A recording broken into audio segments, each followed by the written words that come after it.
Hey baseball players, Coach Garner here from baseballtraining.com.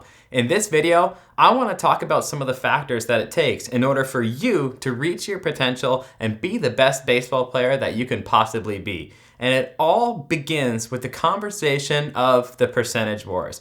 You're going to hear a lot of coaches, you're going to hear a lot of parents, you're going to hear even some players in the dugout talk about and say some things such as nutrition is 70% and training is 30%, or nutrition is 80% and training is 20%.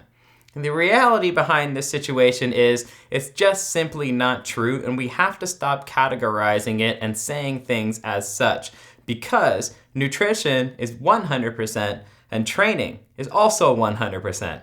So why am I saying both things are 100%?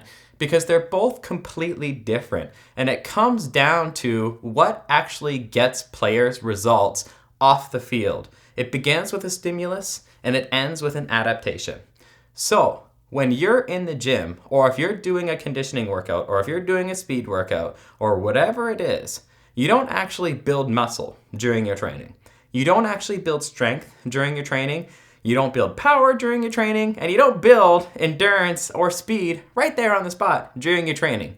What you're doing with your exercise is you are creating this stimulus for growth, the stimulus for strength, the stimulus for power, or the stimulus for speed and conditioning.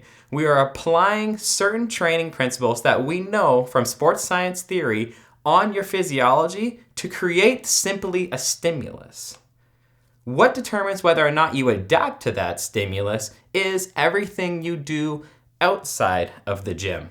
Inside the gym is the stimulus, outside of the gym is the adaptation. What are we doing outside the gym?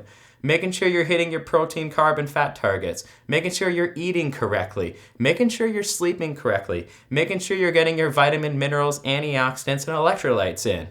We stimulate in the gym, we adapt outside of the gym. That's why they're both 100%, because they're totally different. If we only have a great diet but a bad training program, you're not going to get results because there's no stimulus. But if you have an excellent training program and a high workout intensity, but you're screwing up your diet and your sleep, well then all you have is stimulus and you don't have adaptation. You need both in order to take the next step in your baseball performance. So that's why they're both 100%. But the equation's even further than that. Another full 100% would be hydration levels. Hydration is one of the most underrated factors in baseball performance today. A 0.5% loss in body water results in an increase in cardiac stress, which is an elevated heart rate, which is associated with pre-fatiguing during exercise. You have a higher heart rate during exercise, you are going to fatigue sooner. That's just a 0.5% loss in body water. A 1% loss in body water is a reduced aerobic capacity. So you are literally decreasing your cardio potential just with a 1% loss in body water. A 2% loss in body water results in reduced muscular endurance. So your ability to throw pitches the whole game, your ability to bat to your potential all batting practice or all game, your ability to throw, your ability to hit the bases. This is muscular endurance repeated throughout baseball, and just a 2% loss in body water results in reduced muscular endurance. Now a 3% loss in body water has an actual loss in physical strength. So let's say your 1 rep bench press when you're hydrated is stronger than your 1 rep bench press when you only have a 3% loss in body water. A 4% loss in body water results in actually becoming less of an athlete because you're reducing at that point motor control, your actual coordination, and then even your thought process. So we see just with a 4% loss in body water, you can affect your baseball performance and your ability to perform when it matters, independent of your training, independent of your diet, and independent of your sleep. So it has to be another 100%, right?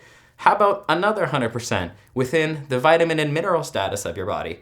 We know that zinc is tightly linked to the speed of your metabolism. So zinc absolutely is important for baseball players to stay lean year round. How about magnesium? Magnesium is important for testosterone production, but is also regulating both muscular contraction and muscular relaxation because it regulates sodium and potassium. So vitamin and minerals become their own 100%, right? Because that can decrease your baseball performance independent of training, diet, sleep, or even things like talent. It will still reduce it. This is physiology. This is not talent.